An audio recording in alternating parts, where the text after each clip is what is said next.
ఈ ప్రజాప్రభుత్వ యొక్క పాలనను సంబంధించి గత సంవత్సరాల కాలంగా తీసుకున్నటువంటి నిర్ణయాలపై కూడా లోతుగా చర్చించి ఆ తీసుకున్న నిర్ణయాలన్నిటిపైన కూడా పొలిటికల్ అఫైర్స్ కమిటీ హర్షం వ్యక్తం చేయడమే కాకుండా ఇది గోల్డెన్ పీరియడ్ అని వారు ఈ రాష్ట్ర ప్రభుత్వాన్ని అభినందించడం జరిగింది. ఎందుకంటే దీనికి సంబంధించి ఈ సంవత్సరాల కాలంలో క్రింద 16వ తారీఖు నాడు మొదలుపెట్టినటువంటి రైతు భరోసా రోజుకు 1000 కోట్ల లెక్క 9,000 కోట్ల రూపాయలు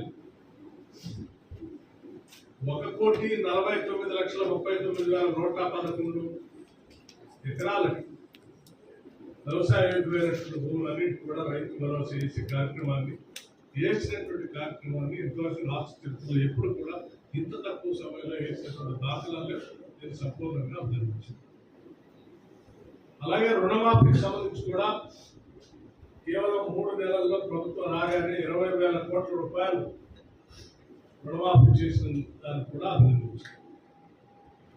మరీ ముఖ్యంగా సన్న బియ్యం ఈరోజు ఇచ్చే క్రమంలో భాగంగా ఇప్పటికే ప్రభుత్వం తీసుకున్నటువంటి వరి ధాన్యానికి బోనస్ ఇచ్చేటువంటి క్వింటాల్కి 500 రూపాయలు ఇచ్చేటువంటి బోనస్ సంబంధించి అట్లాగే 10 సంవత్సరాలు ఈ రాష్ట్రంలో ఉన్నటువంటి రైతులకు ఇన్సూరెన్స్ లేకపోతే ఈ ప్రభుత్వం వచ్చిన తర్వాతనే రైతాంగ సోదరులకు ఇన్సూరెన్స్ కట్టినటువంటి విధానం గురించి దాదాపు దానికి సంబంధించిన సమాచారం కూడా 42,16,000 మందికి